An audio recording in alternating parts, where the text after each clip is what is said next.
Welcome back. You're watching us here on Mad About Markets. We're tracking the Indian sleep industry. Now, as always, let's talk about the yays and mays of the Indian sleep industry. We start with yays, and the biggest yay, of course, is the number of sleepers that we have. I mean, we have 130 crore Indians. So, I mean, that's a big yay, ain't it? And that's 80% of the market right there. I take that point, but you know, the logistic cost because of a huge mattress transportation, that is a big cost for the industry to reckon with, and that's often holding back some of the players from expanding a lot. But not only are there a lot of people, there are a lot of people who are actually moving separate houses. I mean, we see a lot of family nuclearization, etc. So if that were to happen, then more houses, more beds required, more guest rooms required, and more sleep industry material. Sure, and that's why a lot of new players are waking up to the opportunity. They're using tech, they're using innovative products to enter this market, which is displacing some of the established players. Enough about the macros. Let's talk about individuals. Everyone's increasingly aware of how important sleep is for them. True. So they are willing to invest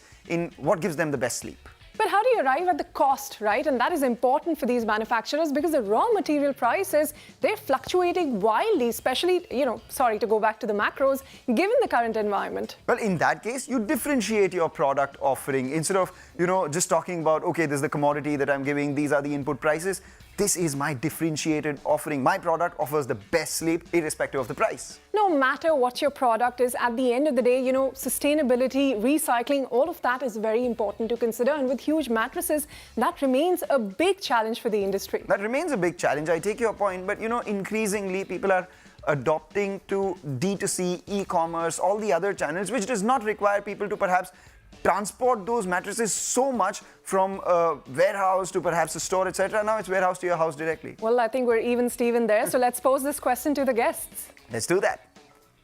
Well, now that we've spoken about what works and doesn't work for the industry, Madhavan, to your mind, what are the biggest challenges? Is it recycling? Is it the huge transportation cost? The raw material price fluctuation? What is it? As you rightly said, recycling is a big challenge. What I mean is a customer who procures a mattresses, whether it's ours or whether it's some other brand, they utilize these mattresses for quite longer period. See, the average lifespan of a good mattresses is not more than about 4 to 5 years.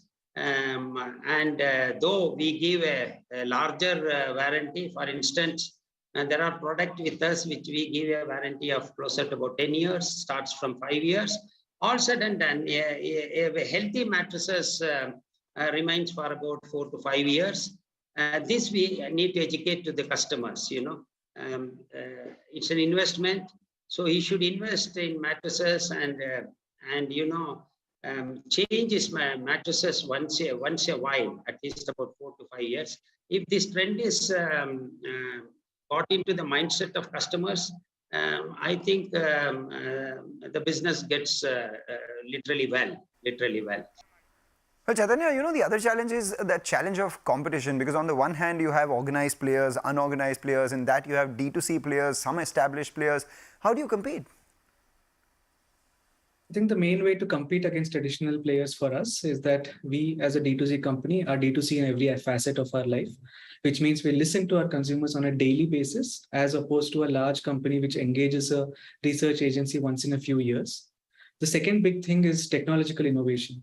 Because we listen to consumers on a daily basis, we know what they like and what they don't like, and we are able to bring the best scientific research from across the country, across the world, into our products through our R&D labs. And the third biggest thing is that we are able to engage with our customers post-sales. We call them and explain the value of the products, how to extend the life of the products, how to take care of the hygiene of the products, all of those things as a value-added service post-sales, which again, traditional players which work with 3 or 4 middlemen are not able to do. So it's not that these companies are incompetent. They're very, very respected, very, very innovative companies which have existed for many decades. It's just that the world has changed where customers expect a much faster feedback loop and much more responsiveness from the brand. Okay, time now for the bigger question, and that is, what is it going to take to wake up the sleep industry? Priyanka, you as a startup player, your thoughts first, and then Mohanraj, of course, you should chip in.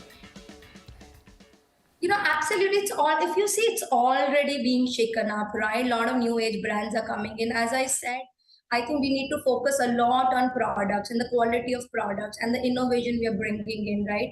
We see, we are working on a lot of new products in pipeline, like sleep monitoring, like sleep tech, right? How could you have? So I think innovation is one thing which is needed to disrupt the industry. And with sleep company, we've learned in last 3 years that consumers want that. Consumers want better products, right? In this industry, quality of products, quality of comfort is becoming a bigger driver than really the price point. So I think that's really, really needed to shake up the industry. Second is, as you said, this industry is very, very unbranded, fragmented, right? The distribution channels are very inefficient today. You have distributors, you have retailers, very, very high margins, right?